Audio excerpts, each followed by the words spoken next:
Welcome back to another video. First, before we get started with anything else, today is Sunday, May 11th, and happy Mother's Day to any mothers who might be watching this, or maybe happy Mother's Day to any fathers who might be pulling double duty for some reason or another. And, you got to take care of your kids and you're doing it by yourself. So if you are, congratulations to you also.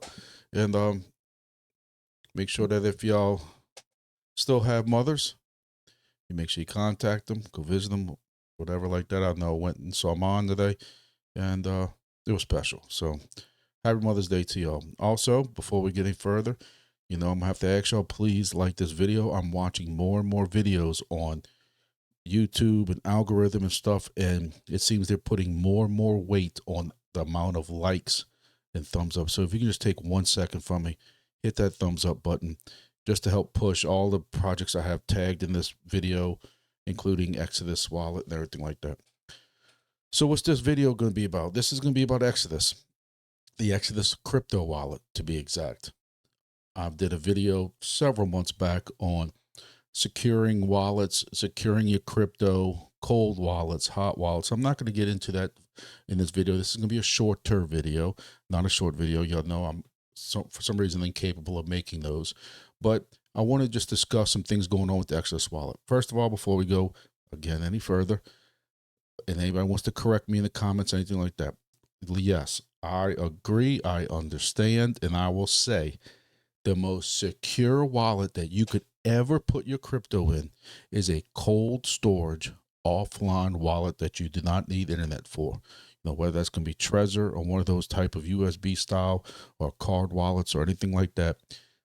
Offline cold storage wallets are the absolute most secure, safe place that your crypto can be. Your keys are saved offline. And despite what people want to say, they have not been hacked before. There have been issues with maybe user IDs or whatever like that, but those actual devices have not been hacked, and they are way more secure than anything we're going to discuss. But for those of y'all who are more active with crypto, or you just don't have a lot of crypto like me, do I have a lot of crypto? Yes. Is it worth a hell of a lot of money? Not yet. Hopefully at the end of this bull market, it will be. But majority of my crypto is kept in a Exodus wallet because it's the old saying, if it ain't your keys, it's not your crypto. If you're keeping crypto on Coinbase or on some type of exchange, that is the most scariest, volatile, unsafe, dangerous place to keep your crypto. And I understand people are going to say, well, Coinbase doesn't get hacked. No, but what happens is people try to hack your account, and there are plenty of stories of people trying to hack your account. Your account gets locked, and then now you can't unlock it for some reason. Coinbase customer support doesn't help you, and there are countless amount of stories. So I tell all my friends, I tell everybody, do not keep it on Coinbase, and definitely do not keep it on exchange unless you're trading that stuff constantly, shorting the market, doing longs and just constantly moving and trading. That's one thing. But if you're buying and DCAing like I am, where I'm buying, VET and Solana and, just whiff right now. When you're buying these cryptos to hold on to for some extended amount of time, do not keep those on any of those exchanges. So again, I keep most of mine on Exodus. Some is also on MetaMask. So, that's again, not the most 100% secure place, but it is safer than keeping it on an exchange. Me, I try to move most of my stuff, especially all these tokens we get from projects and different things like that, your rewards and stuff. It might go to like Sui, or it might go to MetaMask or something, but a lot of it, like Helium, that goes to a Helium wallet, I move that stuff about every 3 or 4 days into my Exodus wallet. So what's this about? Well, recently we've noticed, and there was an announcement, they are starting to pull support from certain tokens. And I really don't know why, because some of these tokens are quite popular. But what I'm noticing is that they are having some issues. So we're talking about the Exodus wallet here. In Exodus, you can download it as a Chrome extension. You can download the exact program on your computer, which is what I have, or you can download it on your phone. And, again, I'm not making this video super duper long.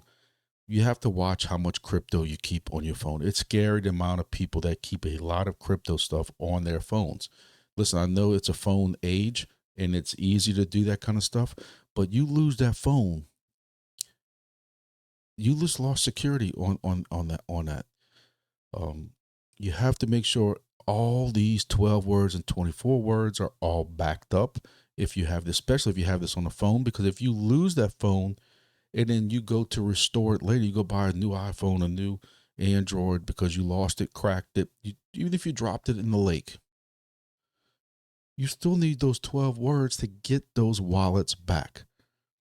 When you restore your phone from a download or a backup, it's not going to restore these wallets. And I've heard some people who had issues with that. My issue is I create so many wallets these days for these new projects, and I try to create new wallets for these different projects I'm not familiar with because I don't know how secure they are yet. And I don't know if I have all my 12 words backed up. So when a project looks like it's going to be somewhat legit, I then go and I double check to make sure that I have those 12 words saved, and I have them saved off site. They're not here at my house because, hey, people are crazy. They're not saved in my phone. The 12 words are definitely not saved in my phone. They're not even saved up my office. So make sure you're saving it. And remember also, if you're on Discord or you're in this YouTube, look in the comments, nobody's going to ask you for those 12 words. Nobody from support. If you need help with a certain project, they don't need your 12 words. If they're asking you for your 12 words, they're draining it out. I have other videos on that and examples of people who or watch my videos who gave their 12 words to somebody who they thought was tech support because they couldn't get into a wallet, and everything in that Phantom wallet, every project they had, every token they had got drained. So here's Exodus. It's a very simple type wallet. I have used Exodus for, I'm going to say, 7 or 8 years now. So again, you can hold it. It also will connect to a like Trezor type wallet like that, so that you can it's Ledger or Trezor, but again, you can sync those up. And eventually, if my portfolio gets a little bit bigger, I'm probably going to have to break down into this. I don't have this kind of number right here yet. But hey, you never know with a bull market, or if all these projects I'm in. Remember, on Mondays, I go over all the projects that I'm in right now and what we're making daily. Hey, those projects start going up. Who knows? I might have not the Ethereum because I don't have Ethereum, but I might be able to start having those kind of numbers, and then I'm definitely going to have some type of Trezor wallet. But so what we came here today for is we're trying to find out more on why they are dropping some of these tokens, and I want to make sure y'all know about this because you have to move your tokens off this wallet if it's part of this list. So one of the tokens that I saw immediately when I Googled this was Monero. I know there's a lot of people involved in Monero, the whole privacy thing. And listen, I'm not going to get into politics on this because every time I discuss politics, no matter which side I talk about, I seem to lose subscribers. I'm not going to say anything about a certain political side or not. All I will say is that for the good comes the bad. The last 2 or 3 days, we've had some great profits, or recoveries in, I won't say profits because some of us bought way higher than what it is now. But with some of the stuff going on in the federal government, hey, we are going up in crypto. But some things we're going to have to take the L on. And we knew, if you want to be honest with yourself, despite how much of a Monero fan you might be, hey, I have nothing against them at all. But anything that's going to have this kind of privacy where you don't have to worry about identity and that kind of stuff like that, you knew eventually is going to have a target on his back. Is that why this is going away? I don't know, but maybe Exodus wants to make sure they don't get in trouble. So reading through the Reddit, I don't even want to even post or show y'all what some stuff's being said. Some people are taking it a little bit too far with some of the things they're saying. Look, they're upset. I can understand they're upset. XMR Monero fans and supporters are almost as bad as what the XRP army is, and that's bad. That's just people who are very, very passionate about their project and sometimes don't want to look at both sides. I try to be a person that looks at both sides of everything. And sometimes some of these people who are vehemently for their project don't want to look at the other side of things. So I don't want to post anything that they're saying. What should you do with XMR before a support date? You got to move it.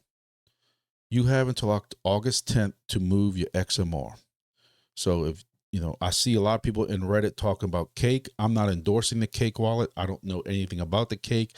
There's only certain types of cake I eat, and one of them's not a crypto wallet. So I can't endorse cake. I'm just telling you that they mentioned cake right here. Apparently cake must be somewhat popular with the XMR Monero people, because there's a lot of people in Discord on Reddit, when I Google it, that are talking about the cake wallet. So you might want to look at moving your XMR from Exodus to another platform, whether it's cake or something else. So here's a list of some of the other tokens that are currently being delisted, sunsetted, as they put it, from the Exodus support or Exodus wallet. Arbitrum Nova, which is all assets on the Arbitrum Nova network. Now, this is when I get my YouTube license taken away. I'm familiar with Arbitrum. Is Arbitrum the same as Arbitrum Network? Let's see what AI says. So this says Arbitrum 1 implements a purely trustless rollup protocol. Arbitrum Nova implements the mostly trustless in any trust protocol. Yeah, that sounds like clear as mud. So Arbitrum 1 is the child chain of optimistic rollout. Well, Arbitrum is a high performance alternative to Arbitrum 1. So that tells us it's not really the same exact thing. So Arbitrum Nova must be different than Arbitrum, because I do hold a little bit of Arbitrum when a lot of people were talking about this like a year ago, maybe a little more than a year ago, about how great this was supposed to be. And it's been down since. So Icon or ICX, not familiar with that. eGold, that's what I used to call it, Multiverse X. ONT and Ontology Gas. I own some ONT. I'm going to show you that in a second. Osmosis. Osmosis is another one that I own that I have right now. I got to figure out what I'm going to do with. That's on the Exodus wallet. I don't own a lot of it. So we also have Qtum, whatever that is.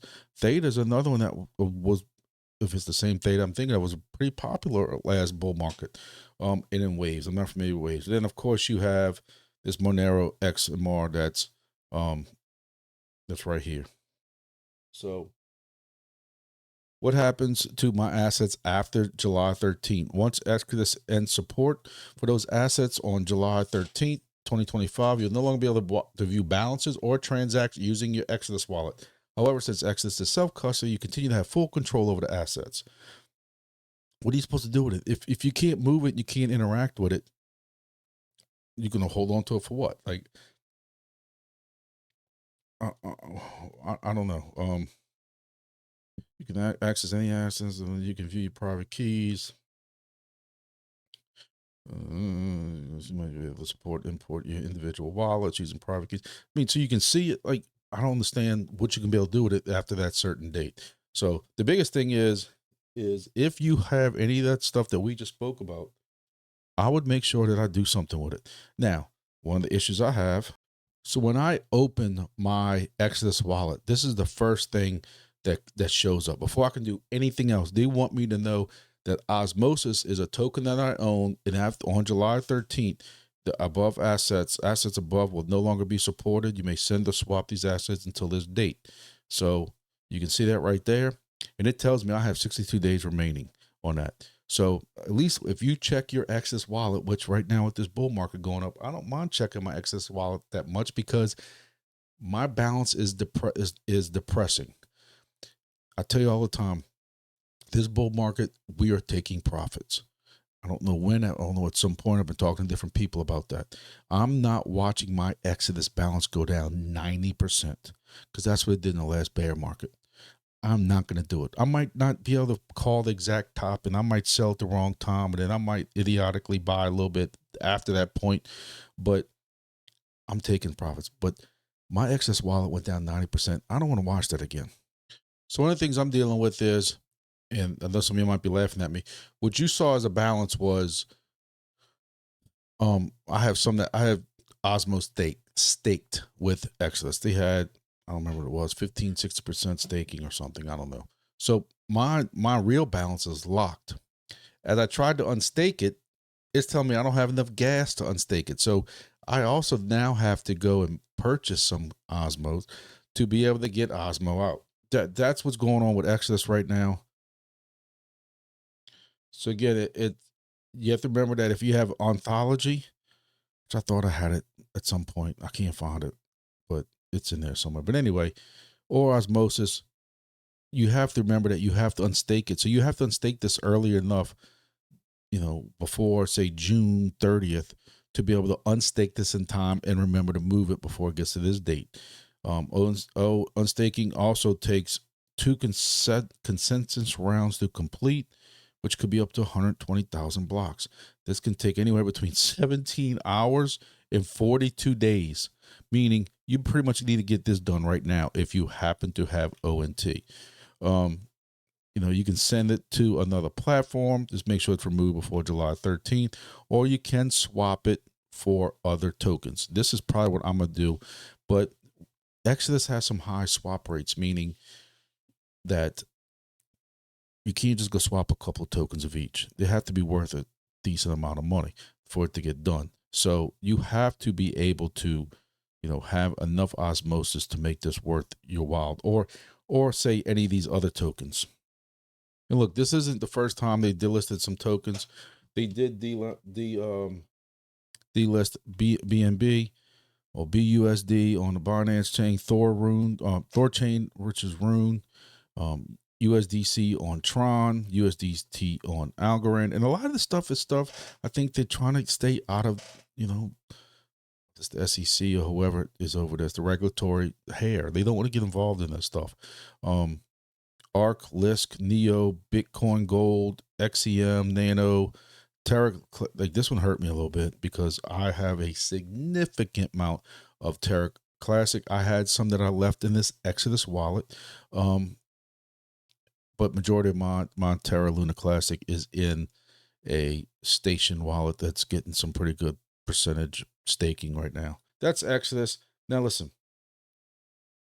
I'm not happy with this because Exodus is something that I have pushed for a long time since I've been involved in this, and I wish there was some kind of further explanation. According to the Reddit that I was reading and another Reddit, there's several Reddits on this. Nobody, of course, gives a actual reason. I can't find a reason with Exodus, and I'm disappointed because they got some crappy coins on there. So I'm hoping this is just strictly to get out of regulators' hair so that they don't get sued or don't get any kind of attention to them or something like that. The Monero thing, again, I don't own Monero. I can see it from both sides. Monero has a very cult following. Those guys love it. Hey, some of them believe that it is the epitome of this is what crypto's supposed to be, faceless, no identity type transactions and stuff like that.